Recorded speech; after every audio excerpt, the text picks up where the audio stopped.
by Trivvaria. Take it away. Hi, I'm Trivvaria, and I'm very excited to bring you this run of Pokémon Scarlet Starfall Street. I'm still waiting for which main Pokémon won the bid war here. There we go. It will have been Venomoth. Thank you, everybody, for donating to that. It is Venomoth. I also want to say quick, because of those donations, we just crossed $80,000. So thanks so much, everyone. That's awesome. That's amazing. All right, I'm just going to load up into the game. Just real quick before we start, I'm also joined by my commentator here, baeginning. Hi, thank you for having me. Well, thanks for being here. And time's going to start on my first input here, so I'm just going to count us down without explaining too much before we start. So I'm going to start in 3, 2, 1, go. So this is Starfall Street. You might ask yourself, why is she starting in the middle of Mesagoza? Why is this not the beginning of the game? Well, the Pokemon community, or at least the English language community for Pokemon speedrunning of this game, decided that for these single story runs, so runs that would only tackle one of the 3 major storylines in the game, would be able to skip the intro. That's like 50 minutes of gameplay that are always basically the same and not all that fun to play if you are grinding for a PB. So I'm very glad that we will be able to skip that here today and just start in the middle of Mesagoza just after we receive the ability to ride on our beautiful ride Pokemon Koraidon here. And our goal for the speedrun is going to be, to complete the Starfall Street storyline. So we are going to be taking on Team Star. What am I doing? No. Opened the map too quickly. There we go. I just wanted to grab this before I fly. And then we're going straight down. Never mind. I'm getting things confused already. Please excuse me. I prepared 3 different speedruns basically for this. Yeah, and so I'm very right glad that, yeah. I was just going to say, so right now, what Trivvaria is doing right now is just gathering up all the rare candies and experience candies that they'll need in order to level up their Pokemon throughout the run. So we're just running around gathering everything at the moment. Yeah, that's basically going to be the first 20 minutes of the run, just going through Paldea, collecting candies, collecting everything that we need to become basically completely over-leveled for most of the run at least. And so there's really so many rare candies and experience candies on this open world, and we can basically get all of them from the get-go. There's no waiting. Like this rare candy right here, I dropped myself down. I dismounted Koraidon, I slid down, and because the game thinks I have fallen on accident, it lets me port back up by pressing Y. So I can just get back up without having to walk all the way around. That's really convenient. I'm going to go up here and tag this tower and then go down here. That watchtower that I just tagged is a fly point, so we can quick travel to that later. I'm just going to collect another rare candy here and dismount again. Remount right before I hit the ground. That skips a landing, a very slow landing animation that Koraidon gets whenever we are in the air for too long. So whenever we fall off cliffs with a certain height, I want to dismount and then remount right before I hit the ground, because that resets the time that the game thinks you have been in the air. And we're going to tag this fence, which will unlock the fly point for the city. We're just gonna fly right back to that watchtower. Yeah. So one of the interesting things that added in Scarlet and Violet was the ability to just not need HMs. Like, you're not gonna need to teach Pokemon specific things, so you can just warp around the map so freely, and it's a lot more open. So you're able to explore areas that you wouldn't normally be able to do in a more linear version of Pokemon. Yeah, it's really great. It opens up the map, and it also just makes the speedrun a lot faster. We're just gonna leave Clove alone. We don't need to defeat it. Most of the other, actually every other speedrun defeats Clove first thing that you do. But in Stafford Street, it turns out it's actually faster to not defeat Clove. The only reason we would want to defeat Clove anyway is that it gives you the dash ability, so it basically increases your movement speed, which sounds great for a speedrun. The downside of that is that, well, first you have to do the fight, which takes a little bit of time, and then after the fight there's like a 3-minute cutscene, which you also have to sit through. So, as it turns out, just not defeating Clove and going slow is actually faster. Yeah, Pokemon really loves not having unskippable cutscenes, so when you battle any of those Titan Pokemon like the Cloth there, it's just you're kind of forced to sit there in a waiting game. Yeah. So we are about to catch our main Pokemon. I'm just going to go right over there and collect that net ball, which is going to give us a very good chance of getting the catch here. And I'm just going to try to backstrack this Venonat, but it is just jumping around all over the place. There we go. We are looking for a level 20 or lower Venonat. That is level 20, so we can catch it. The reason why it has to be level 20 is we don't have a single gym badge right now, and if we catch something that's above level 20, it will not obey us. Because they reworked obedience in this game so that only the level at which you catch the Pokemon matters. Which also means that we can pump this Venonat all the way to level 65, and it still obeys us, even though we have no gym badges. But there's another thing I have to check here. Yeah, that sadly is the wrong ability. It's a 50-50. We need the other one, not Compound Ice, so I'm just going to have to load it back up. Sadly, there's really no way of coming back from that. Because Compound Ice just stays, and it is a neat ability, but it's not what we need. We need Venonat to have the ability Tinted Lens, which turns not super effective damage into neutral damage, which is super helpful because that lets us use Sludge Bomb, a poison type move, for neutral damage on basically anything, even though poison is usually not the most effective type. So in this backup save file, I caught myself a level 20 Venonat with the correct ability, and we're just going to continue.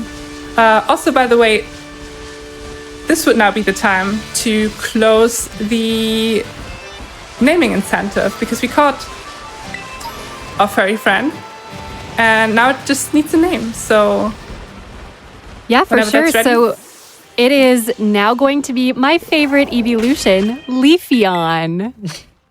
All right, Leafeon. Yay. let's type that in real quick. There we go. I love So thanks when so my much to Leafeons everyone. grow wings. We really appreciate all the donations that came in. It was a close one. Leafeon sniped it in the final couple seconds. So thanks, everyone. Yeah, thank you so much for everyone who donated. It's going to be Leafeon, the Venomon. Totally not confusing at all. No. I see no issue here. Yeah, it'll be fine. People are read Leafeon, see a big old purple bug with wings. Yeah, that's a Leafeon. Totally. All right, this next section here is affectionately called Ratio Rock in the community, because you have to, this is what can happen. A Pokemon or a horde of Pokemon can just spawn right there and force you to walk away and walk back to have it despawn, because there are no repels in this game, so I can't force everything to despawn. And that just wasted like 10 seconds, which is really annoying in a PB attempt. But it's fine. Of course, there's even more. Okay, you know what? That's fine. I can just take a nice and slow path to avoid all of that. That was a pretty bad Ratio Rock, I'm not gonna lie.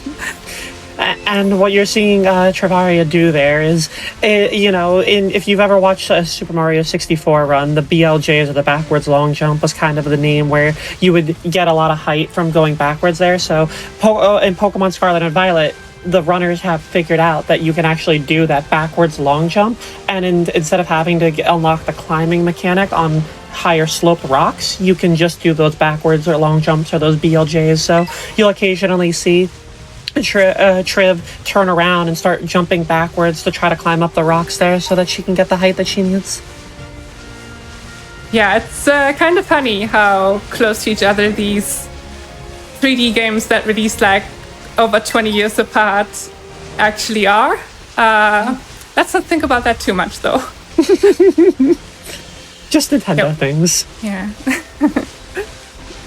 We're gonna keep collecting a couple of candies, and there's gonna be... Ooh, I don't want to hit those. There we go. Good dodge. I'm gonna dismount here again and slide, just like I did before, and we're gonna fall all the way down and just tag this Pokemon Center. I'm gonna have to make sure to walk on the platform and then port back up again.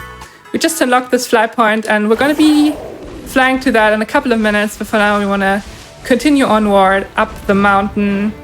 And I think this would actually be a good time for a message from our host.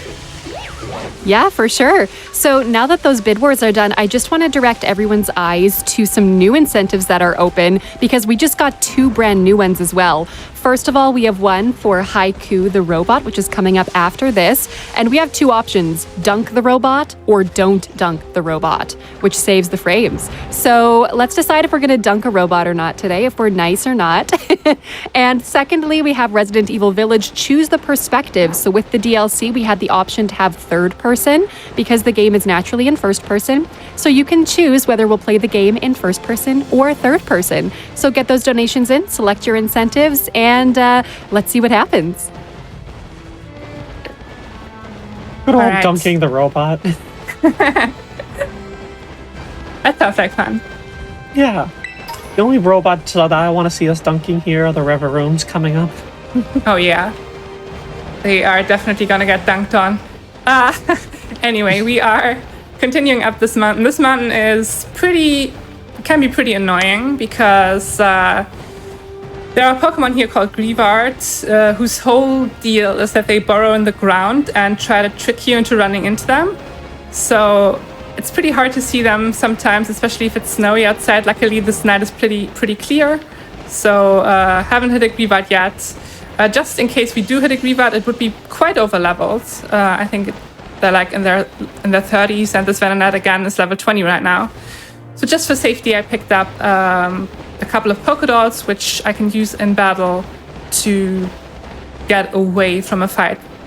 Just guaranteed. We're just gonna jump down here, and we're gonna collect this modest mint. Mints in this game are ways with which you can change your nature. Natures, of course, give you a 10% boost to one stat and a 10% debuff to another stat. So we want to be able to manipulate our nature to be exactly what we want.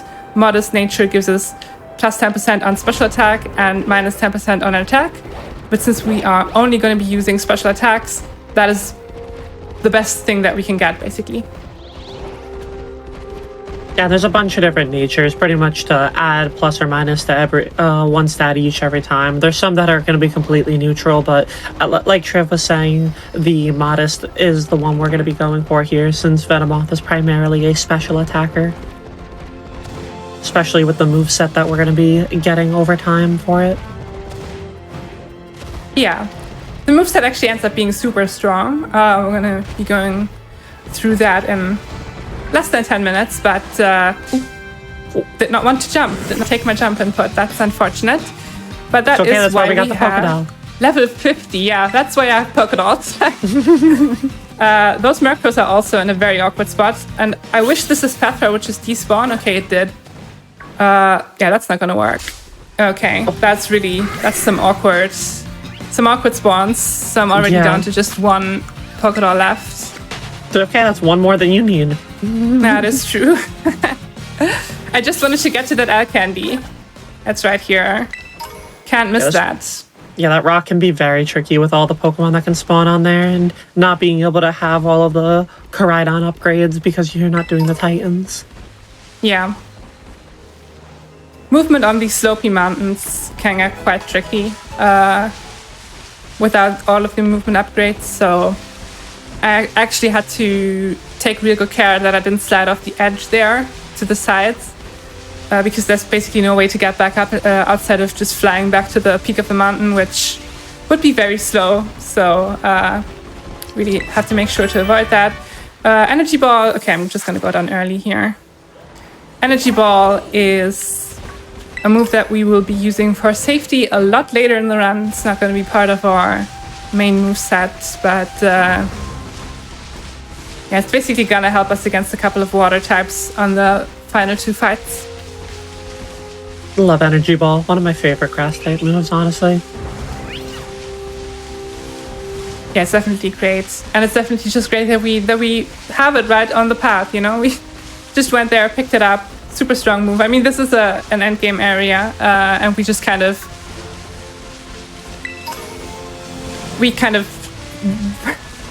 tricked the game into being here. The beauty of being, again, Scarlet and Violet being this more almost open world-esque game where you can, the whole incentive was to choose your own adventure, so you can choose your own paths here. So you're able to get to these end game sort of content areas and still be able to do it without actually having even beaten like one badge or one Titan.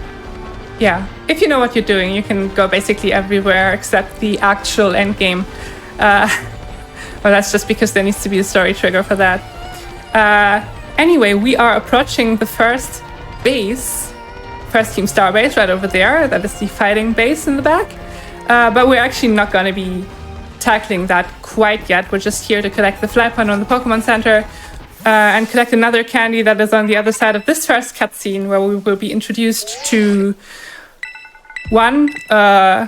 our mysterious benefactor Cassiopeia, who basically told us to do this, who told us to tackle these bases. And then this person, Clive, who apparently was sent by Cassiopeia to help us out. No idea who that could be. Definitely not our principal.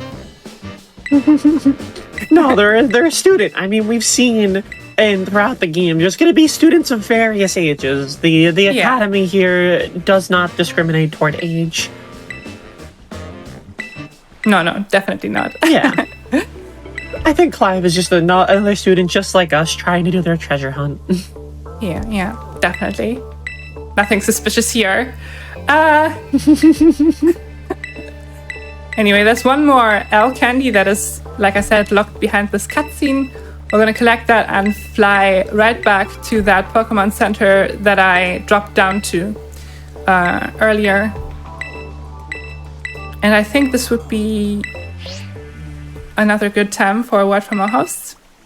Yeah, absolutely. So I have a fun Pokédex fact for you. We got $25 from Elegant Fugue in a donation, who says, Flamigo's Pokédex says it has to knot its own neck to keep from vomiting Goku laser blasts of punching energy everywhere. How could you not want that in a Pokémon? So, though we didn't get Flamigo, I have a challenge for all of our audience members. We have done favorite Pokédex numbers for donations for Pokemon, but now I'd like you to send in favorite Pokédex entries for strangest or coolest Pokédex fun facts. So let's get in those Pokemon fun facts. I would love to see them, and we can read them for everyone. So let's get those donos in. Pokemon does have Pokemon has some really, really silly ones, so I'm excited for some that I haven't heard of. Yeah, there's so many Pokemon now that there's no way you have heard every single one of those. And then not only that, but like the dex entry changes between each game, so like the Scarlet and Violet dex entry for Venomoth can be different than Red and Blue. Well, get those donations in. Tell us something we have never heard before. All right, this is one of the longer just walks of the early game here.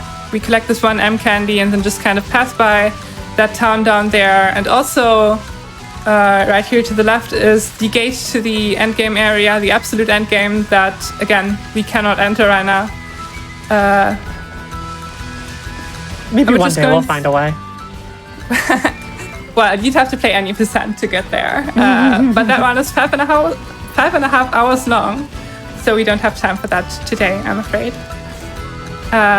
So we're just gonna go right along the path here because we want to get another fly point for later in the run at the end of this. Yeah, and for those that might not know, that when we're talking about like the M's and the large experience candies, so you might be familiar with in most Pokemon games how there's the rare candy that just gives one level up. Well, as of I want to say it was Sword and Shield, they implemented experience candies where you can get, instead of just one level worth of experience, there's like a set number. So like a medium's like 5,000 experience, larges were like 25,000. So they can add up to being more than one level at different stages of your Pokemon's leveling. So that's why they're really nice to have, because they can be more valuable than a rare candy. Yeah, in the early game, basically, these M and L candies are so valuable. An M candy in this game gives 3,000 experience, and an L candy gives 10,000. So combining those, we will, like I said, just boost this level 20 Venonat to level 65 like it's nothing. Without doing a single fight. So yeah, it's really worth it to take these 20 minutes and collect all of those candies without doing really anything to progress the story, because of how powerful those candies are. Yeah. Thank you for the correction. I wasn't sure the exact number of experience there. I just knew that they were pretty large numbers comparatively. Oh, definitely. It's kind of ridiculous how many of these are readily available just on the map. Yeah, it also makes it like really interesting when it comes to like the speedrun itself, because it really opens up the possibilities of what Pokemon you can use, since you're not like locked into needing your starter when you can level up so many different Pokemon.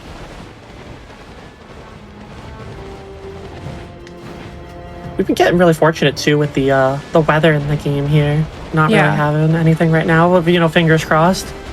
Oh yeah. Please don't jinx it. I'm sorry. All right. So weather in this game is on a 5-minute clock. So every 5 minutes, there's a chance that weather will change. It doesn't have to, but it can. And basically anything that isn't clear skies increases lag. So we definitely want to avoid that. Also stuff like rain and snowstorms just decrease visibility, makes it harder to avoid those hard to see Pokemon like Weavard or Flittle or whatever. There's a Weavard right there. So we definitely want to avoid that, especially because some of the Team Star bases that we are going to see later are super laggy to begin with. So getting rain there, that's too far. Just want to go to that town. Getting rain there is almost unbearably slow. Yeah, it's quite significant, some of the areas where the lag builds up and stuff like that, especially when it comes to when you get rain. So it's really nice when you can just see like a nice clear things. Plus, it's just more aesthetically nice to look at. You get like the nice cozy mountain with snowy mountain vibes. You don't need the rain or snow to add to the ambiance there. Yeah, right, I'm just gonna... Yeah, sorry. No, you good. I was just saying you're buying up some special attacks here, because you might need those throughout the run for certain parts of the battle. Yeah, definitely. X special attacks, X items can be used in battle to boost your stats temporarily. One of them will... Well, there's a mechanic called battle stages. I don't want to get into that too much, because it gets pretty math heavy pretty quick. But let's just say using one X special attack doubles our special attack, but using two does not quadruple it, basically. X items have diminishing returns. But yeah, using one just doubles the special attack that Venomoth has for the fight. So that's just very powerful. Usually we just buy 5 there. I took some extra time to buy another 3 with a different currency, just in case something bad happens and we run out. Better safe than sorry, and especially in a run like this. Especially. And then we're just going to make our way down this mountain, and that's the last that we're going to see of this cursed place. Mountain movement is my least favorite part of every Scarlet speedrun. We got pretty lucky with encounters here, but only after we already had 2 on the way to the fighting base earlier. See, I told you, the Pokédoll, you had 1 too many. That's all, you didn't need it. Well, I mean, we still have to make it down the mountain. That could still be... Okay, you're right. Sorry, I'm speaking too soon here. I'm sure we'll make it. Oops, that was odd. I got faith. Allow me to just believe in you. I hope the chats also believe it in you, like I am. All right, just gonna. I'm trying to dismount right before the slope to just kind of have the momentum carry me down without me having to do an extra input to slide. But it did not work out. All right, there's going to be a menu here. I'm going to be using all of the candies that we collected, and we're going to be evolving everything that we have in our party. Everything, even the Lechonk and the Fuecoco that are in the bag, because we will have to use them for the base raids. Base raids always have to be done with 3 Pokemon, at least 3 Pokemon in the party, and the first, or you can, I think it's just the first 3 that always get auto-selected. So we actually have to do something with the other 2. Sadly, the 2 cube Pokemon can't stay cute. We have to evolve them, or else they will not be quite as useful to us, which means say goodbye to Lechonk. I miss you already. Hard. And say hello to Cologne. One of my favorite names in the new Pokedex. Very silly name. Honestly, this generation had a lot of fun Pokemon. I mean, Fuecoco is just an adorable little guy, too. Yeah, I love Fuecoco. But it, too, has to go. Replaced by Crocolore. It's a little sombrero. Yeah. Look, there are some middle evolutions that I'm not a fan of. I think this is a good middle evolution for the starters. Yeah, it's probably one of the better ones. There we go, 65, like I promised, and then we're going to teach Sludge Bomb. One of the strongest moves that Venomoth can use. Yeah. We're also going to teach Quiver Dance, which is an amazing move. Do you want to explain that real quick while I focus on this? Yeah, sure. So Quiver Dance is a really good move because what it does is that it powers up not only your special attack, but also special defense and speed all in one go. So it's going to allow the Venomoth to outspeed certain Pokemon that we're going to run into that are going to be even faster than it, despite the levels gap. But not only that, but it's going to allow the Venomoth to take hits much better, especially as it's going to be the main Pokemon that we're running here. So overall, Quiver Dance is really nice. And then not only that, one of the things you were seeing is that when the Pokemon leveled up, you were able to easily remember all those moves. In previous games, you have to use like items or go to a person in order to like remind the Pokemon what the moves were. In this game, you can just freely swap in moves like that, so it's going to be really handy going forward. Yeah. Quiver Dance is just such a great move to have. Helps us out in a couple of tight situations, especially if the Venonat that you caught doesn't have the best speed. Just having that extra move that boosts both special attack and speed at the same time. We love it. And so here we are getting into our first battle of the run. Finally, 26 minutes into the run and we actually get to do a fight. We're going to start from this Morgram. It has Trickster, which means it gets priority on non-damaging moves, which it just got away with. You can just randomly get lucky here where it tries to use a damaging move and then we obviously outspeed it because we are now way over leveled. Not this time though, sadly. No, I don't want to switch. Yeah. So there is no set mode in this game. You cannot tell the game, please don't ask me if I want to switch out after every Pokemon. You're just forced into hitting no every single time. And enemy Pokemon faints. Yeah, very interesting decision because it's not only that, but you also have to keep battle animations on. And like almost every other game prior to that, you could, if I remember correctly, if not all of them, you were able to turn off the battle animations, which made these moments go by a lot faster. Because certain moves have like more lag frames or take a while to be used here. So having the ability to turn off those animations would make you have the option for like using certain moves more. Yeah, I think Gen 2 was the first way you could turn it off, and it hasn't been an issue since, and then they just reverted on it for Scarlet and Violet. So between Gold and Silver and Sword and Shield, you could turn off battle animations in every single mainline Pokemon game. Oh well. So we just defeated the gatekeeper of this base. There will be one grunt fight in front of every base that we take on.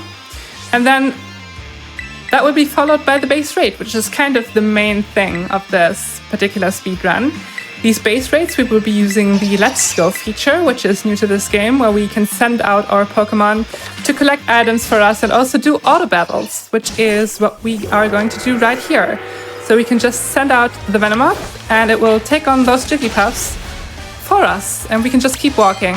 Send out the Oinkologne, and that's the way we want to take on this base. Now, you may be noticing the lag that I'm experiencing right here. And that's going to be a staple for all of the base raids, basically, but especially for this one and another base that we will be taking on a little bit later, the Poison base, because there's just a bunch of water here, and the game has trouble with rendering water and reflections. So that really tanks the performance. Okay, well, I guess Venomoth goes all the way over there to also tackle the Tinkaton family.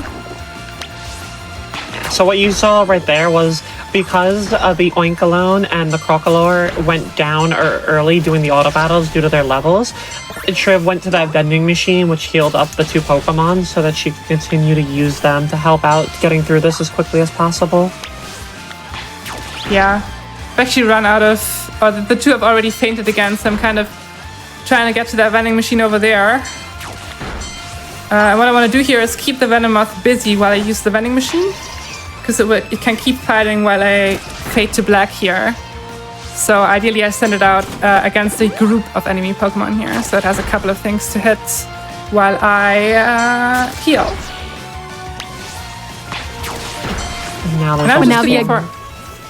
Would it be a good time for a quick donation? Yeah, sure, go ahead. Perfect. So we have $25 from Nintendo PC, who says, I don't know what it means to dunk the robot, but it sounds exciting. And I'm going to tell you what it means to dunk the robot. So it actually means dunking them like a basketball. So that's a fun fact. It's not a dunk tank, it's a basketball. And we also had $10 from Jess, who said, I can't believe I had to watch a Pokémon Scarlet speedrun on Flame Fatales to learn the hottest take of the day. Leafeon is a bird. So that's your fun fact for the day. Get in more fun Pokédex facts, everyone. I would love to read them out on stream. All right. That's fun. That's fun. Leafeon is a bird now. That's good to know. We are actually going to face the boss of this base now after we have successfully raided the base. And this is Ortega. He uses fairy type Pokemon, starting out with this Azumarill. We can just Sludge Bomb this after he gives us another line here. Let's see. Sludge Bomb will take care of this very easily. Since Poison is super effective on Fairy, Venomoth has a pretty easy time here.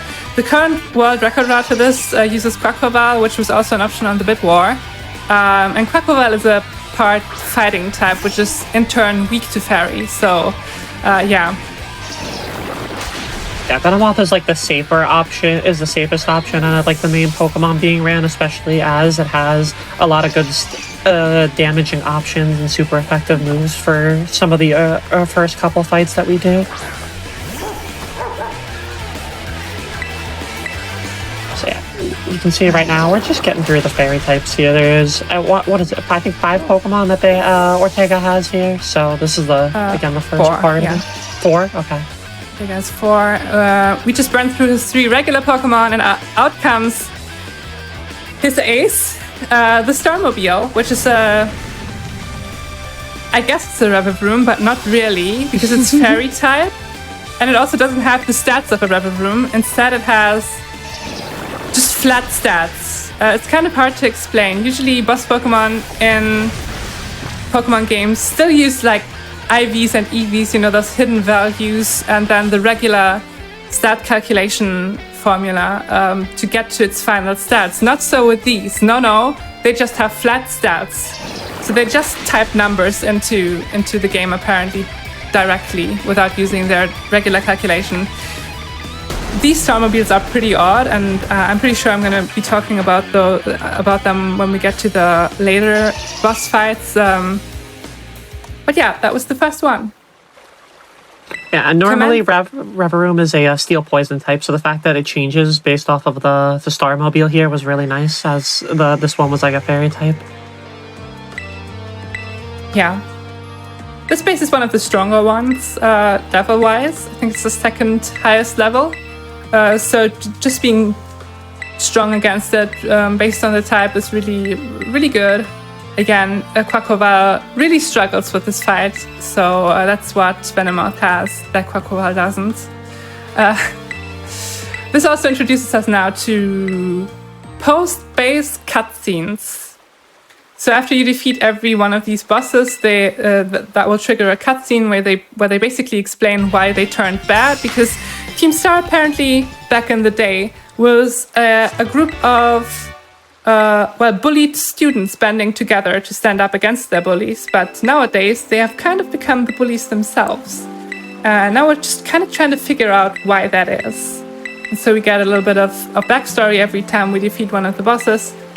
Which takes about 3 minutes after every of the boss fights of unskippable cutscenes. That's sadly the reality of this speedrun. So if there is a message from our host, now would be a great time. Absolutely. So we'll get to some donations, but first off, I also just wanted to let everyone know that we've opened another incentive as well to upgrade any % to World Peace for Super Mario Odyssey later on today. So World Peace is an incredible category. If you'd like to see it upgraded, we need to hit $6,000 for that one. So check it out. We also have $10 from Dynam, who says, "Best of luck with the run, Triv. Signed, that one Murkrow you ran into."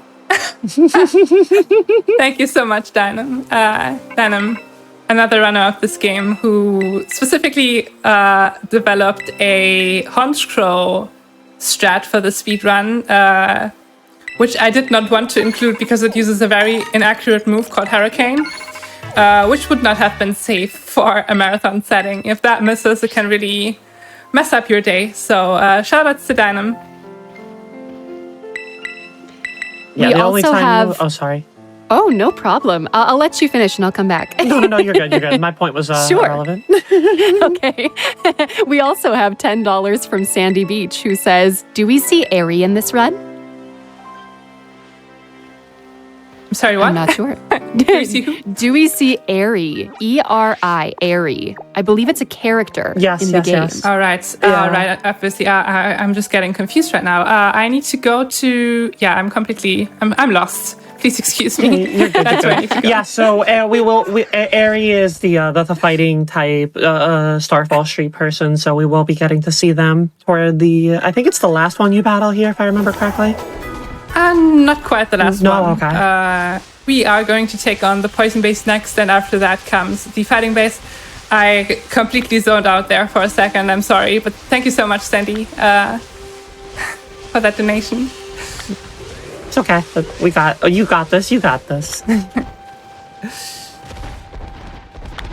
All right, we are going to pick up another produce store here along the way. I already picked up a couple of those just whenever I came past them. Again, just for safety reasons, really strong healing item that always heals you to full and also heals all of your status conditions. So yeah, just really powerful, really good to have. And now we are going to enter Tag Tree Thicket, the laggiest area that we will see in the speedrun. There's another area that possibly rivals Tag Tree Thicket in terms of lag, but that is the Casseroya Lake that we only see in 90% and in Path of Legends. Yeah, I'm glad we don't have to go to both areas there because the people watching, they'll be able to notice the lag and how significant it can be at times. Thankfully, again, it's we only have to go to one area for it, and we can just run right to the base here. But I know I have shiny hunted in this area, and it has not been a fun time trying to do that. I can imagine. It's so bad that if we see that it rains going into this base, it's actually recommended to turn around and do any other base before you come back here. Just let the rain be over. Because No, I was going to say, that's when you know it's bad. Yeah, absolutely. Having rain on top of the lag of the general area is it's like 3 FPS at that point. And that's not even exaggerating. And then not only is that not fun to run in, it's also just not fun to watch. So We're doing it for you as much as we're doing it for us. All right, we are going to battle this next gatekeeper here, who's just a little kid who wants to be part of Team Star and just kind of defends the space to, I don't know, prove his worth? I'm not sure. Anyway, it's just a Gulpin and another Pokemon that is escaping me right now, Strudel. So, pretty easy for us considering we are double the level. Double the level, and then again, because you have that tinted lens, that even though that's not very effective, it's still doing that neutral damage, which is really nice to get through these things. Yeah. Because, like you mentioned earlier, we can't turn off move animations, and Flash Bomb actually has a pretty short move animation, so we want to use that as much as possible.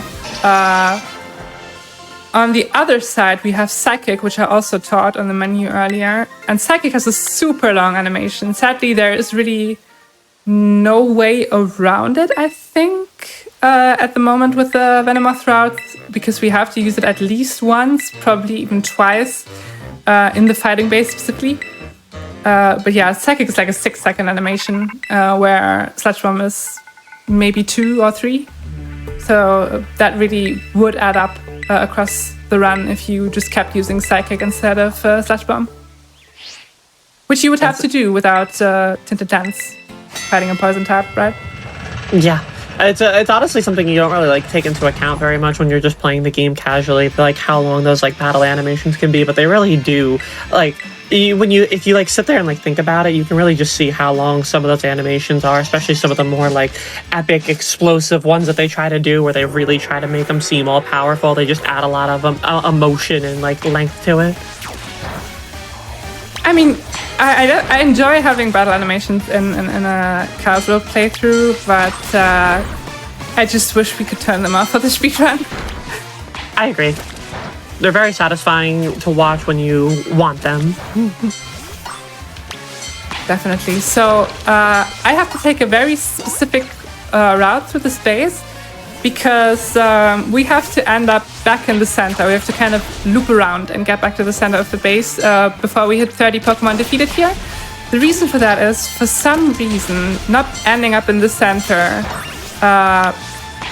increases the loading time of the boss fights from like 4 seconds to 20. It's like a 20-second long black screen for whatever reason. So we really want to make sure that we end up back in the center when we hit 30, which is right behind that tent over there. So I'm just gonna head there. Gonna take out a couple more Pokemon here. Right there. And the Venonat. And then we should be good, because that right over there is the tent that the boss will come out of in a second here. All right, let's see if we got the short loading screen or not. That's not the one that worries me. The next Fade to Black is the important one. At least we got some nice tunes to listen to. Oh yeah, the boss music in this run is the best thing. Let's see, come on. Yeah, there we go. That was the short Fade to Black. Woo! It's really it just feels so bad to just be like a couple feet off of the position that you have to be in, and then this loading screen just taking 30 seconds, 20 seconds, 30 seconds, whatever. It feels bad. Yeah, no, especially as like you're probably doing quite a few runs in a day and you're trying to constantly get there. So like you just sit there and I can imagine how like frustrating that could be. Yeah, at some point it's just a reset if you run into that. So glad I avoided that. I'm going to use an X special attack here for the first time. Just setting up to +2 here, meaning Venomoth's special attack, excuse me, Leafeon's special attack is doubled. And then we're going to start using Sludge Bomb again. So you notice Skuntank didn't hit us in the first turn. I flinched? It must have stench. Right. I don't think that's ever twice in a row? What's the... Oh wow, that is the odds of that. I think it's like a 10% chance to flinch or something like that. Okay, there we go.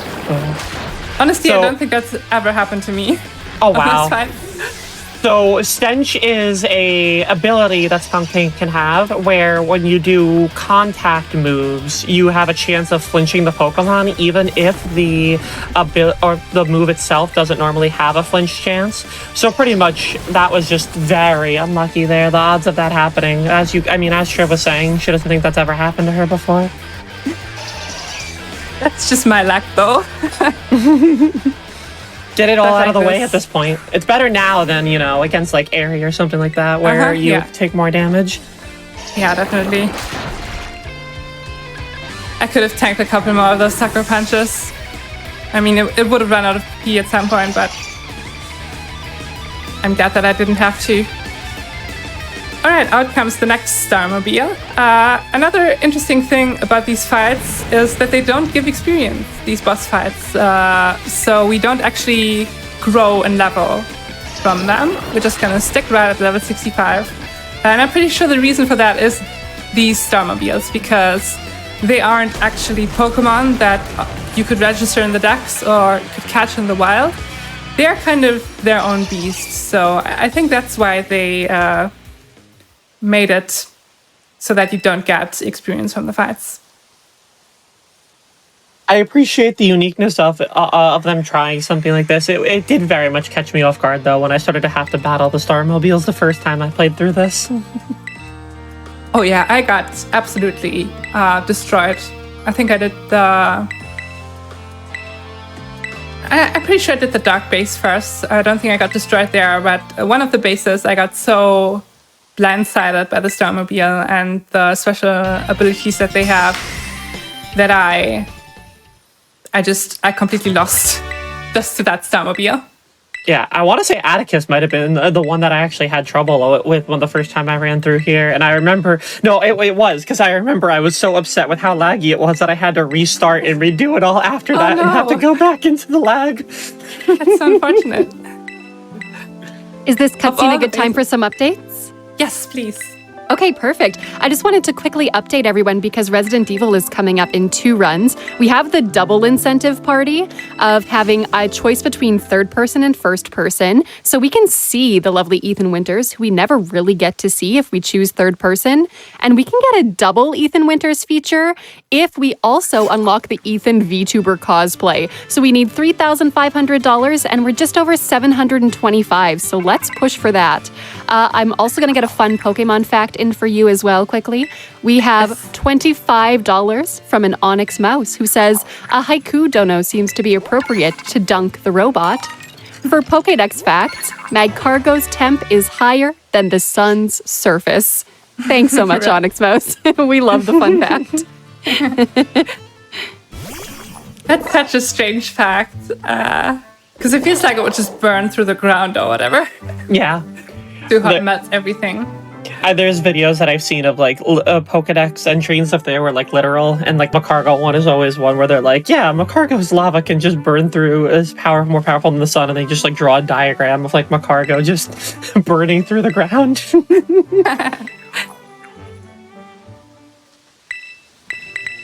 All right, I should talk about Penny here. Yeah, I don't think so. I just wanted to say, Penny is the other associate of Cassiopeia that basically always turns up to give us the reward for helping, which is she gives us leak points, which is a currency that you can use in shops that isn't actual money. I need to go to the fighting base. There we go. And apparently Koraidon likes her a lot because he starts licking her face, or it starts licking her face whenever she approaches in later cutscenes. Yeah, Koraidon is adorable. Just loves the attention. Yeah. Honestly, I feel like I talk about this every time I show off this game, but when I first saw the trailer to Scarlet and Violet, I didn't love Koraidon's aesthetic, especially not because it's running, even though it has its tail looks like wheels, you know. It looks like it should be rolling. But through playing the game casually, I really have come to enjoy the goofy little lizard. Yeah, I remember I was saying I called it like a Flintstones Pokemon because instead of using the wheels on the car, it was just using its feet there. But I feel like when you play through the game, you really get to get like a little bit more of the personality of the Pokemon, and I think they did a great job of making Koraidon be this more likable Pokemon. So even like on the surface, if you didn't like the design, you kind of get attracted to the personality a little bit more. Oh yeah, absolutely. I feel like that's outside of maybe the partner Pokemon and Pokemon Let's Go, I feel like that's the first time that they actually tried to give a Pokemon a personality in a main series game. Yeah, I might be wrong about that. No, I'm trying to think right now. I think the closest thing to having like another Pokemon have personality could be like maybe when in like Gen 2 and Gen 4 when you're interacting with Suicune, and it's like interactions there where it almost, but like even then it's hard to show that emotion in that 2D atmosphere. Yeah. Especially with the low-res sprites back then. Yeah. This is why we have to use Psychic. This Primeape is pretty bulky, so we definitely need to have this super effective move that sadly is so slow. But yeah, we defeated Primeape, and that means we can now tackle the fighting base. This base is pretty unique in that it is just one long road instead of an open area. Which kind of forces us to be really careful with how we move and which Pokemon we attack. Basically, you have to attack every one of them, but we want to make sure there's a bridge later in the space where nothing spawns on, and it's a pretty long bridge. So we need to make sure that we hit 30 Pokemon defeated before we reach that bridge. Otherwise, we have to take the Walk of Shame, like 15 seconds of just walking across the bridge without being able to bring up that number. So you really have to be careful here. Oh look, there's the Flamigo! There's the Flamigo. Would you please like do something, Oinkologne? Okay, just come back then. Oinkolone's just, doing a little grazing right now. Sometimes they just don't lock onto the Pokemon, and then you have to recall them and send them back out. It's a little annoying. Yeah, I've noticed that occasionally when I try to do auto battles outside of the base. It can be a little finicky with trying to get them to do things. I also have some more fun Pokemon facts whenever you're ready. Yeah, that would be a good time. Sure. So we have $19.65 from Foxy, who says 1965 divided by 3 equals 655. So here are 3 fun facts about Pokédex number 655 Delphox. According to its X entry, it can see into the future. According to its Y entry, it can generate flames of 5,400 degrees Fahrenheit or 3,000 degrees Celsius. And 3, it is my favorite Pokemon. Thanks so much, Foxy. Delphox is one of those ones that I feel like a lot of people are like very hit or miss on, but I know like there are some die-hard Delphox fans there, so it's nice to see a couple of them. I'm not having a good time in this space right now. It is all good. You got this. That's why, again, good thing that those vending machines are there so you can at least heal up your team. Yeah, the spots are not working out for me quite as well as I hoped. No convenient group of Pokemon right next to a vending machine or anything. So I'm just kind of scrambling, trying to get to that 30. Yeah, it almost feels like the Pokemon like in the previous spaces were kind of like groups of like 3 or 4. This one feels they're a little bit more spaced out, so it almost is like harder to get through a couple at a time. Alright, there's like a late over there, and looks like we just about hit 30 here without having to cross that bridge. Exciting. took me a little longer than I would have liked, but we got there.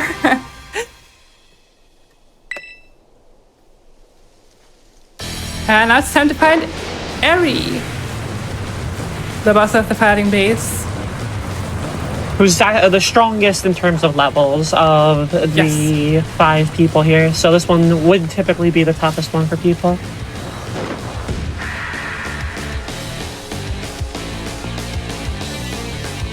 But luckily we are still very much over leveled, so it is not the hardest fight of the game, or the run, I should say. We do have to set up 2 X special attacks on this fight to get strong enough for her later Pokemon. Starts out with Toxicroak. This Toxicroak will also spam Sucker Punch while we set up, which is really neat because that means Sucker Punch always fails if you don't go for a damaging move. So yeah, we just got 2 free turns of setup here without having to worry about the damage.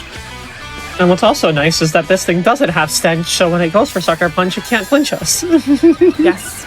It has Anticipation, which sadly gets triggered by Psychic.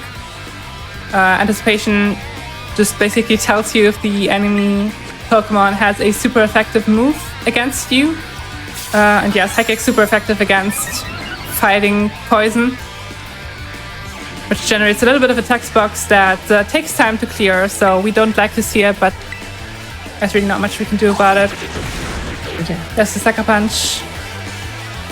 Yeah, I think you need to use Psychic at least once during this battle, so it is like a needed situation here. So otherwise, you could always just like cycle it out. Yeah, we need to use Psychic on the Starmobile specifically, and if we had been slower than the Starmobile, we actually would only have used 1 X special attack and then used Quiver Dance, which isn't quite as good offensively. So that means that we would also have needed to use Psychic on the Annihilate if we had been slower than the Starmobile. But we won't be. This Venomoth is very, very fast. We'd love to see our fast Venomoth. Sorry, our fast Leafeon. Yeah. Quite unlike Leafeon, right? I'm not quite sure. What's Leafeon's speed stat? I don't think it's that high. I don't think it is. Does it get chlorophyll? I feel like it likes having the sun up, but like I think naturally it's not a fast Pokemon. Now we're just getting real technical with abilities. Alright, knocking out that Lucario, and then up next, just her Starmobile. Fighting type. Which again we will just click Psychic on.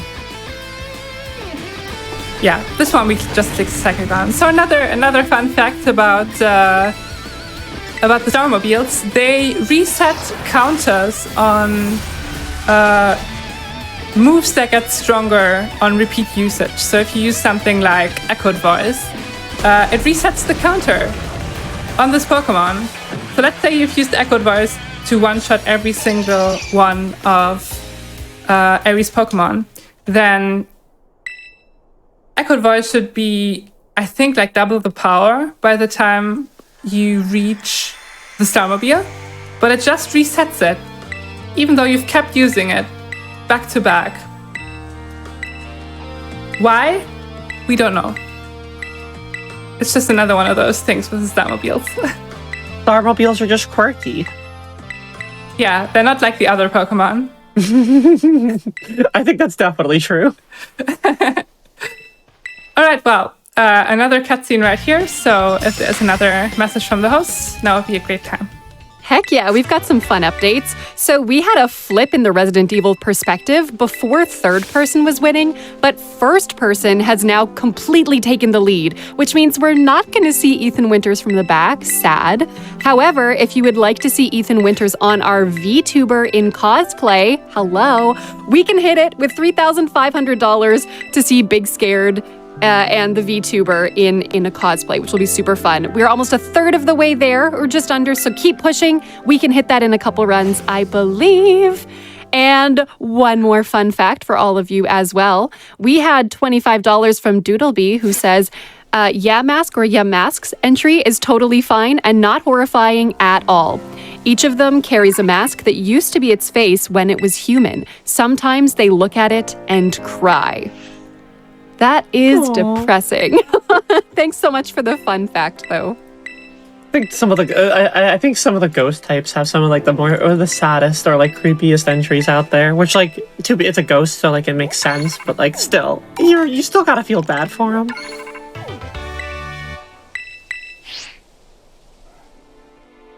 If we have time for some more donations, I have some more for you as well. Yes, please go ahead. We have $25 from Miss Missa, who says, shout out to my boy Karaiden, the goofiest little sandwich lover, and thanks Trivvaria for running one of the best Pokemon games on the Flame Fatale stage. Lesson 3. Thank you. That was very kind. All right. After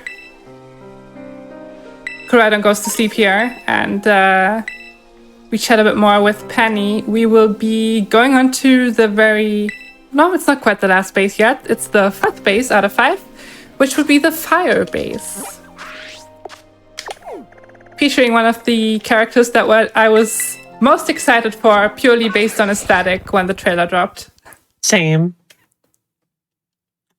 I think they were like the one that they like intro us to for like the Team Star stuff. Like I think that was like the first one that we saw there. So they really hit it home with. I think all of these designs for the the Star base members are really nice because they really gave a lot of different personalities and a lot of different aesthetics to them. Like none of them feel like they're the same kind of person. They all feel very individual with their own kind of likes and interests here. And I think that it adds to like the immersion of like an academy and stuff like that.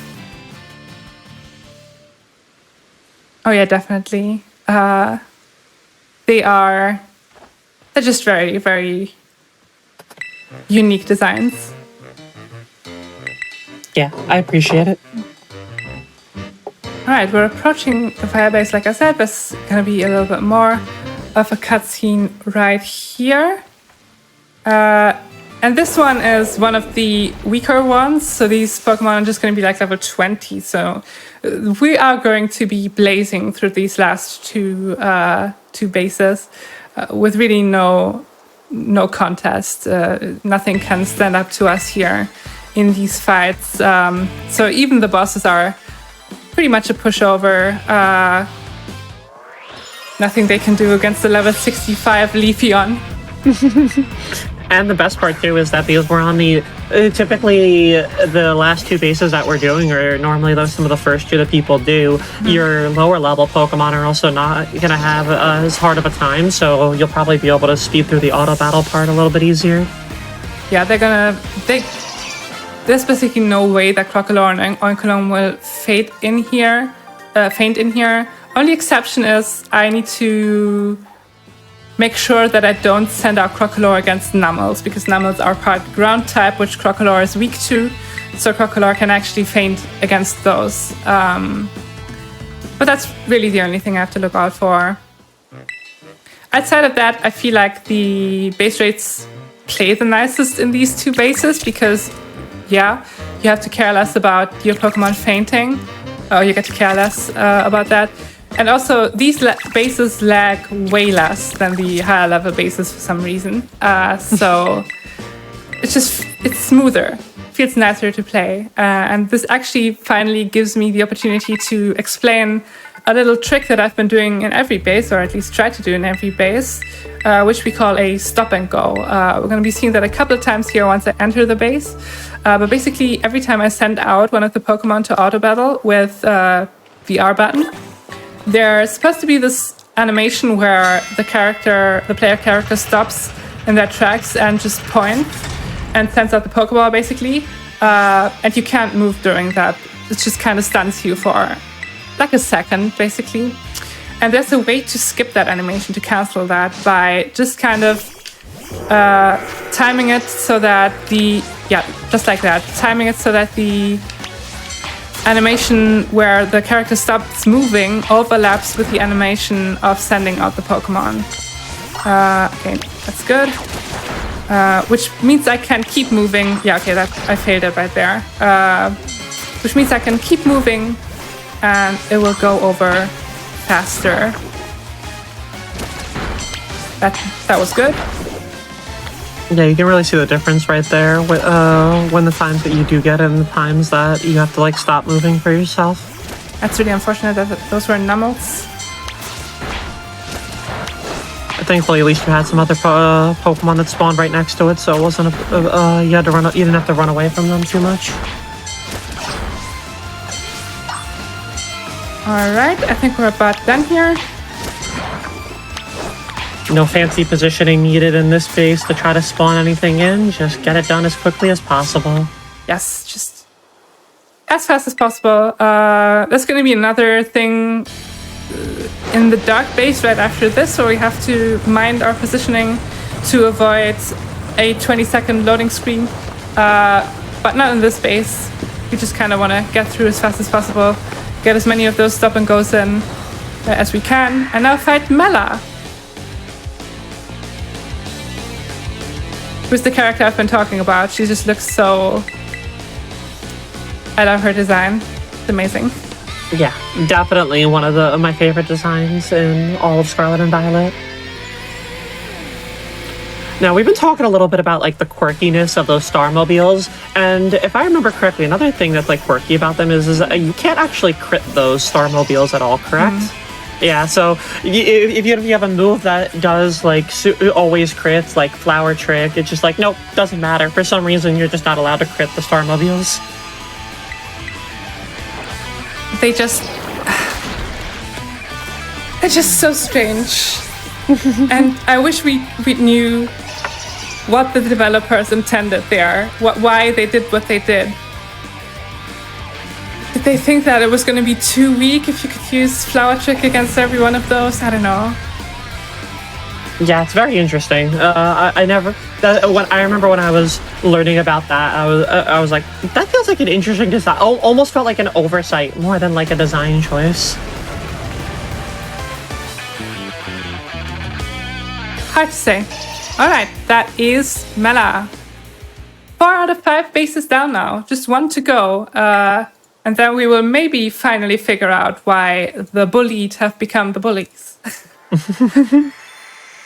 We're slowly unraveling the lore. Yeah, slowly but surely. 1 3-minute cutscene at a time. Speaking of which, now would be another good time for a message from the host. Absolutely. So we had $50 from Melon, who said, "It's been great to see the female speedrunning talent all week, donating towards world peace in Mario so we can see even more later today. So reminder, that's an upgrade from any percent to world peace during Fan Super Mario Odyssey run later.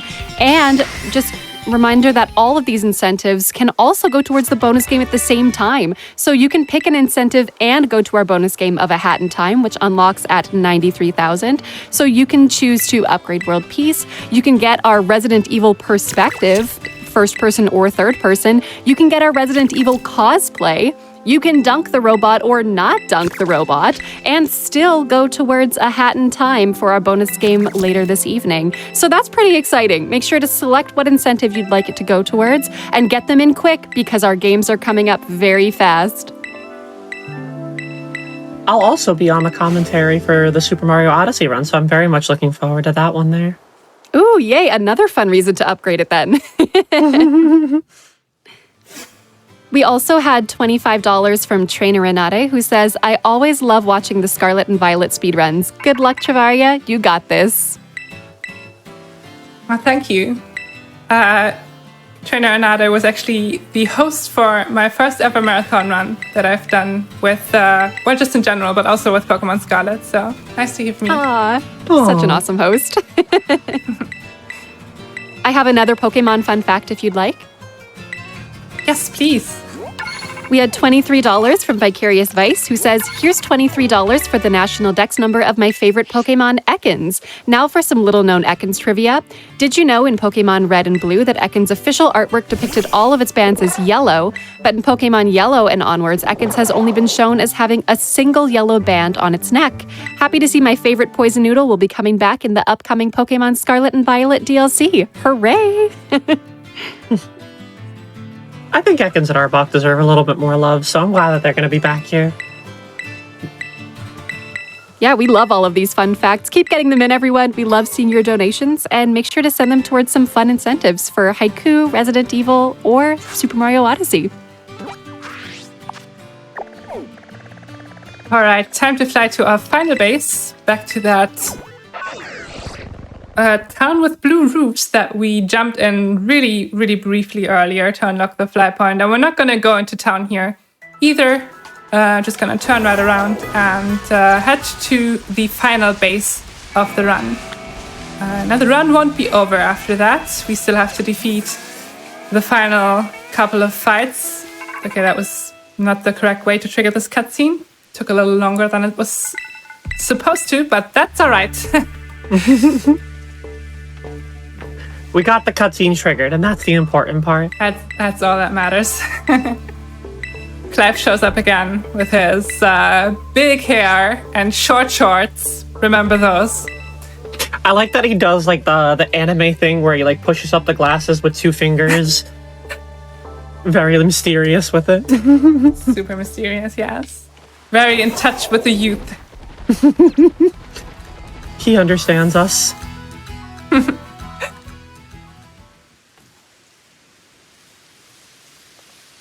And this will bring us to the final gatekeeper fight here against just a regular grunt. You can really see that these are supposed to be the first couple of bases, because the first 3 gatekeepers that we fought all had names and had were relevant to the boss. Like the first gatekeeper we fought was Harrington, who's he's a teacher, private teacher of Ortega. Then we have that little boy that wants to join that also has a name, and Carmen, who we fought going into Aries base, who's just a friend of Aries, but has a name. And now we're just fighting Grunt. Team Star Grunt. We've really downgraded here. We're really seeing the hierarchy and the rankings here, as some of them just don't get their names.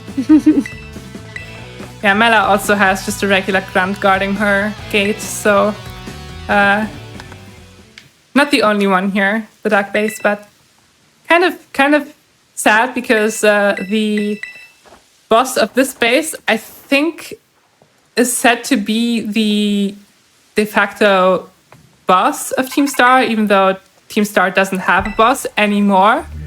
There used to be one that vanished basically a year ago, before the story takes place. And Giacomo, I'm pretty sure, is said to have taken over the duties more or less without being officially the boss. But he's just the weakest in fighting. He might be the weakest in fighting, but he's got the best charisma. And I think that's what matters to Team Star. Probably. All right, final base time. Like I said, we have to actually think about the path in this one as well. We want to end up right in front of the boss tent, unless we want to have another one of those 20-second loading screens. So I'm just going to go out of my way here for a second, looking for a couple of things that aren't quite in the center. And I cannot get the stop and go to save my life, but that's fine. And then we're gonna turn right around and try to stay close to that boss tent. There we go, that's the stop and go. Yeah, so Giacomo is the dark type boss here, so a good thing is that it's also nice that we have the Venomoth here, as the bug is super effective, even though it doesn't matter due to the level significance, but it would help if you were at a lower level for a lot of this. But yeah, since it's the first boss here, we are almost through. I think I messed up, yeah. I miscounted. I'm missing one. There we go. And now right back to the tents before it ticks to 30. All right. It worked out. Awesome.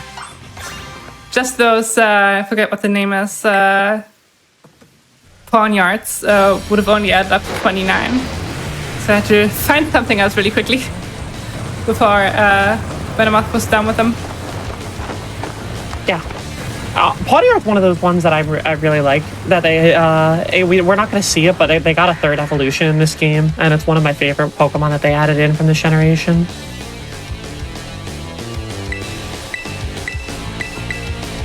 Love your King Gambit adding to the whole chess theme there.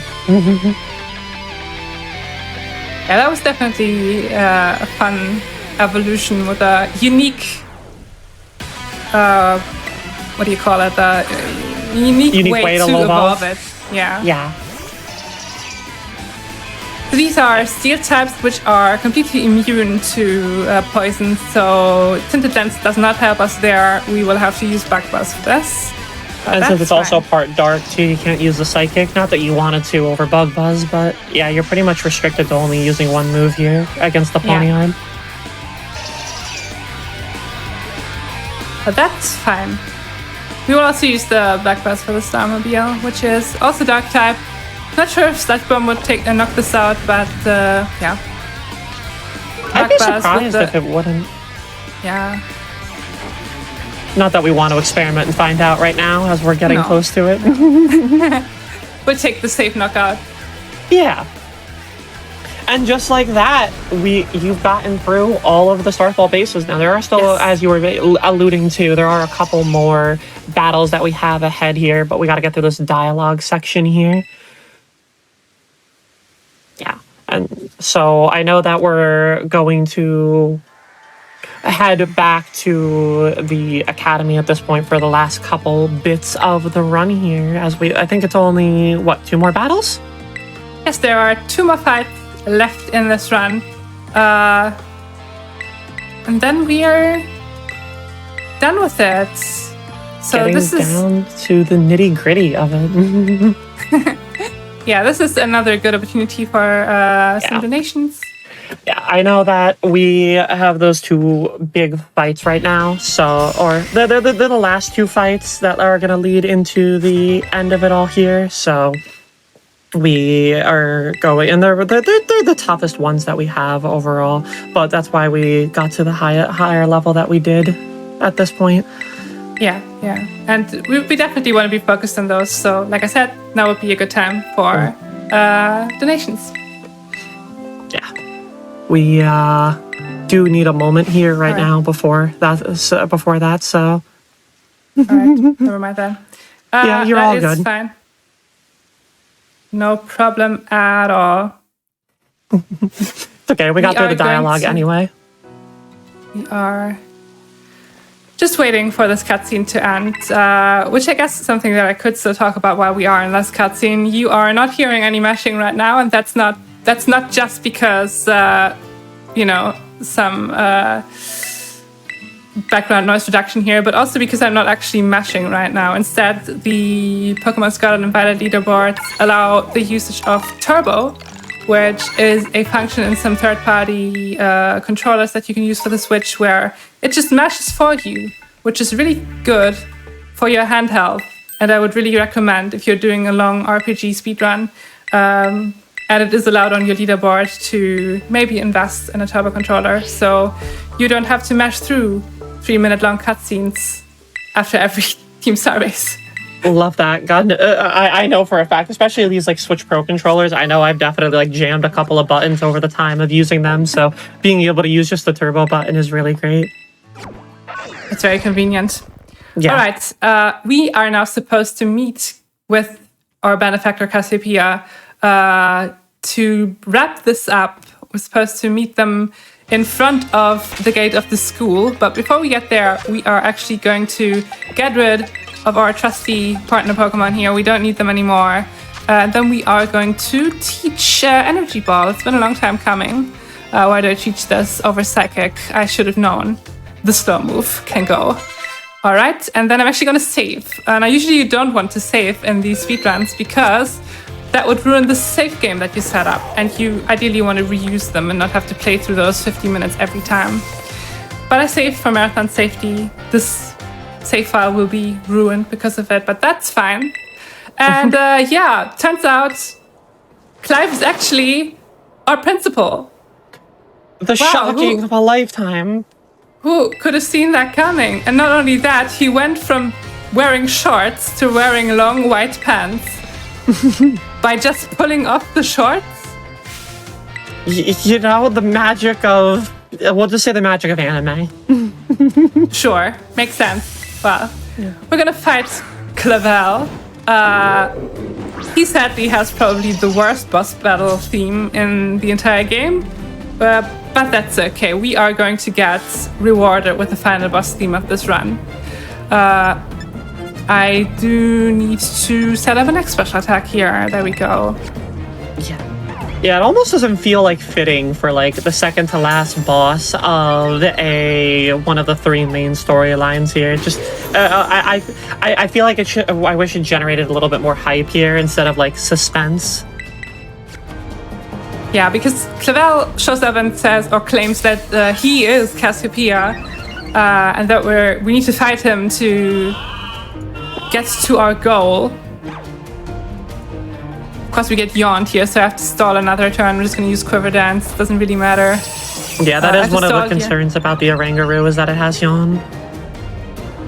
Which means we now have to wait for Venomoth to fall asleep, then heal the sleep. And then we can finally start hitting this thing. Luckily, I picked up a bunch of full restores, also an Awakening if I hadn't taken any damage here. We're gonna get healed full. I can imagine this is probably one of those moments too where Quaquaval has it a little rough because this thing has Foul Play, and Foul Play scales off of the Pokemon's physical attack stats, so thankfully it doesn't do a lot of damage to Venomoth. Yeah, Venomoth has a pretty easy time with this fight again because it's a special attacker, which is really just neat basically for the entire run. Is so good for special attackers, and Quaquaval and Flamigo both are physical attackers and struggle way more with especially the final fight of the run. I'm gonna explain that when we get there. But also with this one, because for Flamigo, Clavel has a Amoonguss that we are also about to see here. That Amoonguss has Effect Spore, which has, I believe, a 30% chance to either poison, paralyze, or put you to sleep. And if it paralyzes or puts you to sleep, then you're in trouble because the last Pokemon that he sends out is going to outspeed you if you try to heal, and it's just gonna end your run if you get paralyzed or put to sleep by this Effect Spore. And Effect Spore only triggers if you use a contact move, which Sludge Bomb luckily isn't, so we don't have to worry about it at all. Goodbye, Amoonguss. Yes. And you were exactly correct. It was a 30% chance. All right. I like to be right. And I'm happy to confirm. Great. So, last but not least, I guess I'm just going to use Sludge Bomb here. It's this the is duck. actually... Yes, it is the duck. It's come back from losing the bid war to try and get on our way here.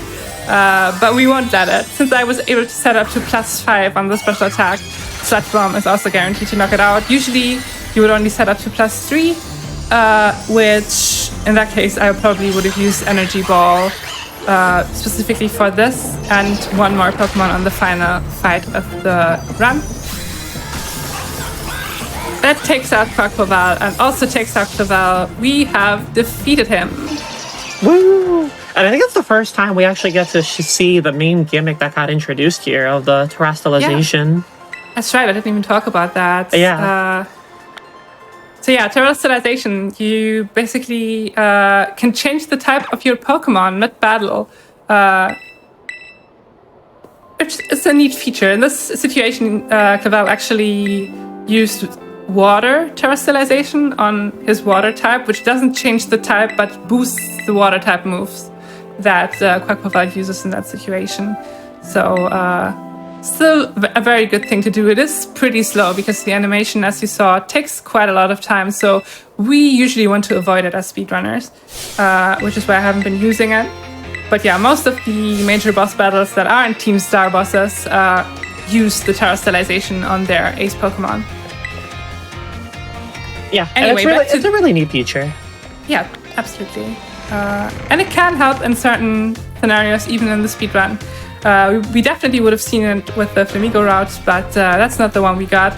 I want to save here one more time before we head into the final fights. That one can also be quite tricky. And then we want to go to... Okay, I'm just going to go there manually. The schoolyard, because turns out Clavel isn't actually Cassiopeia, and the real Cassiopeia awaits us in the schoolyard. And who could it be? Who has a giant Eevee backpack? Guess in the chat. I will say I want the Eevee backpack. Yeah, it's amazing. The It's second Penny. shock. Wow, the plot twists in this game. Woo. Amazing. Yeah, it's Penny. Penny, who, as a backstory, just came back from a year abroad in Galar. That's how you pronounce that? Yeah, you pronounced it correctly. Okay, good. And she's back now, and, well, the boss of Team Star vanished a year ago when Penny went to that year, abroad. Makes sense, right? Yeah, anyway, she just kind of ashamed of what has become of Team Star, but feels like she can't go back, and it's a whole thing. We basically have to defeat her to knock some sense into her and have her reconnect with her friends of Team Star at the end. Yeah, because I think, if I remember correctly, Team Star started off was just because they wanted to have a group of friends because they were all obviously being bullied, so they wanted to have some sort of, friendship, and like something we could all relate to. Just wanting to have not feel as lonely, especially when you're growing up in these academies and school and stuff like that. Yeah. Honestly, it's a really cute story. I agree. Alright, so Penny's gimmick. She uses an entire team of evolutions, starting off with an Umbreon. And each of these EVs has quick attack and, what am I doing here? Backburst. Each of these evolutions has quick attack and Baby Doll Eyes. Baby Doll Eyes is a priority move that lowers your attack, which Flamigo and Quackleval really hates because they're physical attackers, but we only attack specially, so we don't have to worry about it. Alright, Leafeon versus Flareon.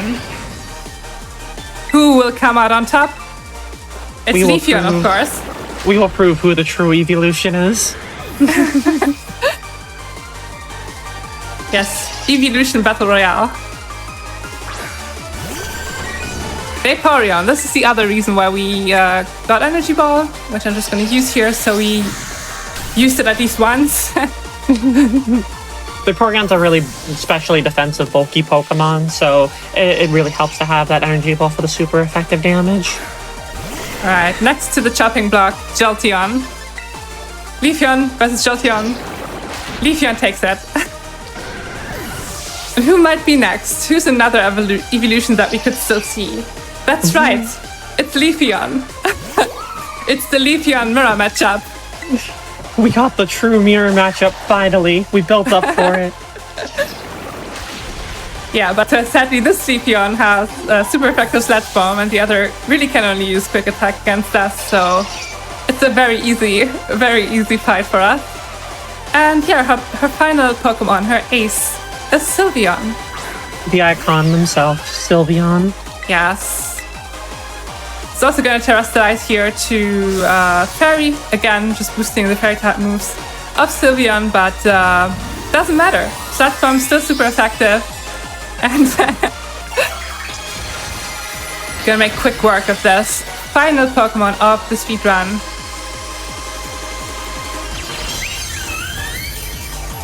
I love the Fairy Terrestrialize, the little heart there. It's gorgeous. It's super cute, yeah. And unfortunately, its cuteness does not help it against that Sludge Bomb there as it goes down in one hit. Well, it's fortunately for us. Yes, fortunately for us, not for the Sylveon love. And that's the final boss fight of the game. Now, sadly, the run isn't quite over because the community decided that each of the 3 single story runs would end on the end title card of that story, which for the other 2, Victory Road and Path of Legends, means like... Well, for Path of Legends, it's like 20 seconds after you defeat the final boss, and in Victory Road, it's a minute. In this run, it's a solid 5 minutes of cutscenes before we get to see the title card. So strap in for 5 minutes of cutscenes. Yeah, Penny just here gets to reconnect with her old friends from Team Star, and she needs to get punished because this group kind of got out of hand. So I don't actually know. I don't remember what happens. She also kind of hacked into the league systems to steal all of those league points that she gave us for our work. Yeah, it's a whole thing. She doesn't get expelled or anything or sent to prison. She just I actually don't remember what she has to do in the end. The initial punishment is before she reveals that she was stealing the league points from the league. So like the initial punishment is based off of the fact that she did all this and like the reason. And Clavel tries to be this like understanding principal because he only came into the school recently, like within the past year as well. So he wants to help try to correct it. So I think he tries to come from this like understanding perspective. Yeah. We'll just have to accept that. Yeah. And gotta keep it wholesome right. for Pokemon.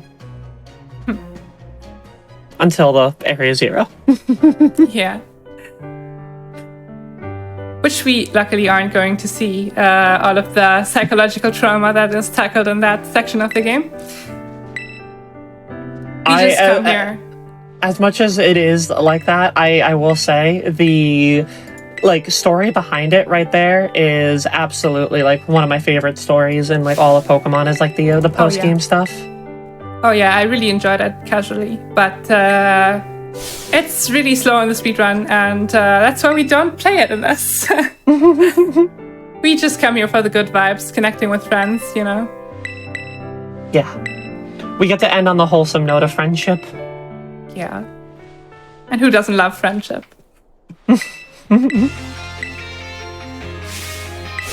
Clavel gets this anime moment of adjusting his glasses. See, I told you he does the anime thing. Once I point it out, you're always gonna see it. The only thing that's missing is the little glint in the glasses themselves. Yeah, exactly. The light kind of reflects while he pushes them up. But it's fine, we'll take it. I think that would just lag the game too much as well.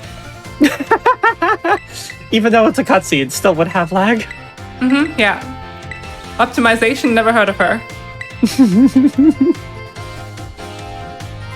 Well, anyway, that concludes the first out of 3 cutscenes. We have to do a little bit of movement here where we just leave and go to the director's office because Clavel wants to speak to us. This one's a little bit shorter. But yeah, I want to use this time at the end of the run to just do some shout-outs.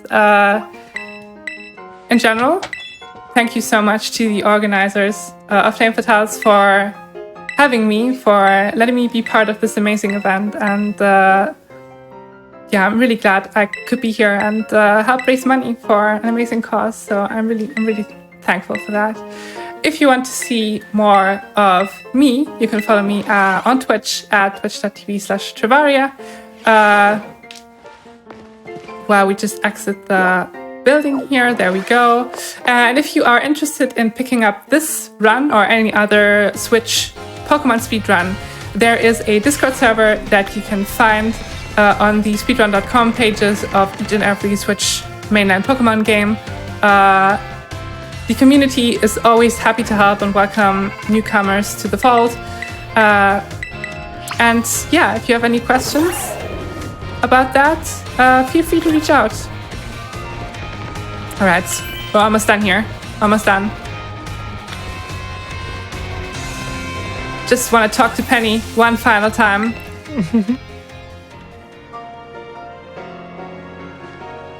Anything you want to add, Lana?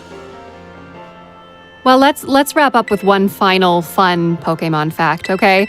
So we had $59 from Ernest come in, who says, Arcanine Pokemon number 59 is described as legendary despite not being a legendary.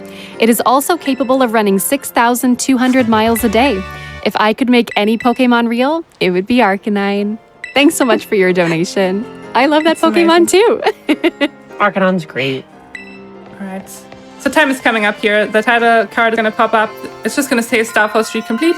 And as soon as the border of the card has completely disappeared, that is going to be time. So time. Woo! Congrats. That was phenomenal. Thank you. Yeah, I don't have anything else to say. Again, thank you so much for having me. Thank you also, Baeginning, for doing the commentary with me. It was a lot of fun. Of course, I was happy. For my first time being a part of Flame Fatales, it's been my absolute pleasure to do commentary for people and get to know some new people here. So thank you so much for having me and enjoying my time. Awesome. Well, thanks so much to you both for spending time with us during this awesome Pokemon Scarlet run. Everyone, let's give another round of applause to Trivvaria for showcasing that awesome Starfall Street run. Thanks so much. All right. So moving on forward, I just wanted to say thank you so much again to everyone who got their donations in for that super fun Pokemon bid war for the main Pokemon choice of Venomoth and for choosing their name, which was Leafeon. That was super fun. But that's not where the incentives stop for today. Let me update all of you on some fun ones that are coming up for our Resident Evil Village run, which is coming up in 2 runs. That is coming up really quickly, everyone. So we want to make sure to get those donations in for that one as quickly as possible. I believe in all of you. And fun bonus tie-in, every donation you send in also goes towards unlocking our bonus game, which is a hat in time. So you can get our Resident Evil Village incentives and unlock a hat in time at the same time. So first off, we have choosing the perspective that will play in, either first person or third person. If you like to see our protagonist Ethan Winters, then third person may be a choice for you. But currently, first person is in the lead with $100. Secondly, if you want to see even more Ethan Winters, we love him, we have an Ethan VTuber cosplay where the runner of the game, Big Scared, the VTuber will be wearing a cosplay of Ethan Winters throughout. I know that'll be tons of fun. We don't get to see a lot of Ethan Winters through the series, so you definitely want to go for this one. In order to unlock that, we need to hit $3,500, and right now we're at $853. So let's see how many of those donations we can get in to unlock our VTuber cosplay. I believe in all of you. I believe. Make sure to send in those donations and select your incentive when you send them in so we can get all the Ethan Winters love. I want to see all the love for him in chat right now, okay? All right. Thanks so much, everyone.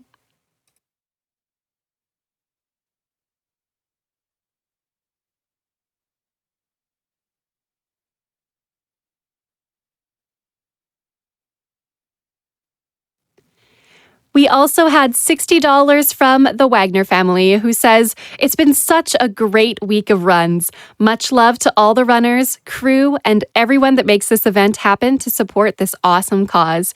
In honor of this Pokemon Scarlet run, sending $60 for Best Boy Arcanine Lesson 3. I see some familiar love for a Pokemon here. Thanks so much for your donations. We also have $25 from Ampulux, who says, "Thanks to runners, tech crew, and staff for a wonderful week of runs." And thank you so much to all of you who have been hanging out with us and sending in your donations.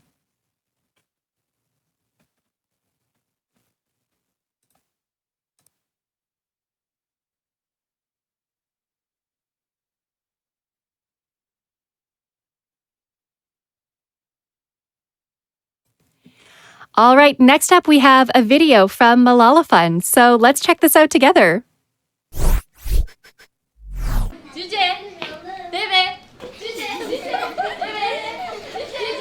We are providing an opportunity to the girls which they need to find out the capacity they already have.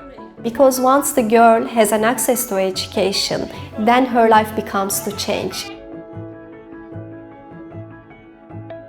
So in Turkey, we are focusing on Syrian refugee girls. And when it comes to refugee girls, there is funding towards primary, but when it comes to secondary education, it drops down. The secondary education of these girls is so crucial because there are challenges that refugee girls are facing, or because of lack of resources. My name is Özge. I'm the co-founder of the organization and currently I'm working as a program director here at Trivvaria.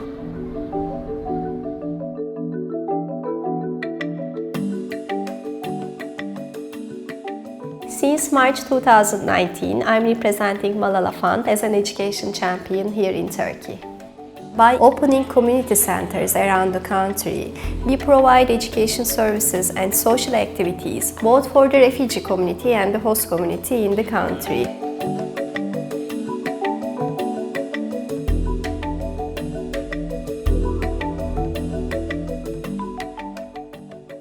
The main barrier is the language barrier because here in Turkey we speak Turkish but the Syrian people speak Arabic. So when they don't know Turkish, they cannot understand their teacher, they cannot communicate with their peers when they don't know the language. The second barrier is again the poverty for Syrian children. Although Turkey has a central education system and all the refugee children can register to public schools in Turkey, when they do not have enough income to survive, the children have to work rather than going to school. The centers are where the people can get Turkish language courses, vocational trainings or remedial courses for children. There are 6 or 7 classes in each community center. And we also conduct different kinds of social cohesion activities to contribute to the social peace among Syrian community and the Turkish community. Ve bu 75 kız çocuğuna veriliyor ve bu 75 kız çocuğunun eğitimlerini çok etkilediğini görüyoruz. Hepsinin eğitimlerinde bir artış oldu başarılarında. Dışlanırken artık o küçük ama onun için büyük bir uyum sürecine girmiş oluyor. The community center becomes a place where people express themselves, where people find themselves, where they can spend some time together and have an opportunity to get to know each other. Ben her şeyi seviyorum. Bu yola her şeye katıldım. Türkçe derse avrupa olmak istiyorum. İnsanları korumak istiyorum.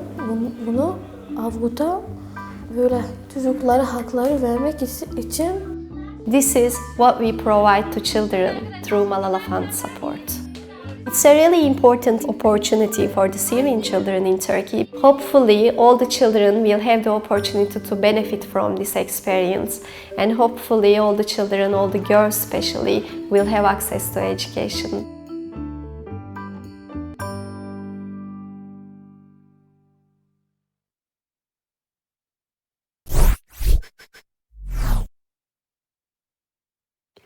All right, everyone. I hope you enjoyed that wonderful video just as much as I did. It's super cool to see what's happening with Malala Fund and where all of your donations are going. Speaking of, we had a $20 donation from Kazo Eru who says, let's go, meet the Hat in Time bonus game goal. Go, go, go. And sure enough, we are just about at that $83,000 mark. Reminder that every single donation is going towards the bonus game today, and we only need about $10,000 more to get there. I believe in all of you. You are amazing. Let's keep getting those donations in. And reminder to select your favorite Resident Evil incentive while you do. All right, it has been such a joy to spend some time with all of you today, but sadly, it is my time to say it is the end of all of my shifts here during Flame Fatales. It has been a joy to spend time with all of you as your host over a few days here during the event, but I will be leaving you in the very capable hands of a lovely host friend, Sweet Peebs, after this. So thank you so much for being a wonderful, welcoming group, and keep getting those donations in for everyone. It's been a pleasure. Next up, let's go check out some fun prizes. Take it away.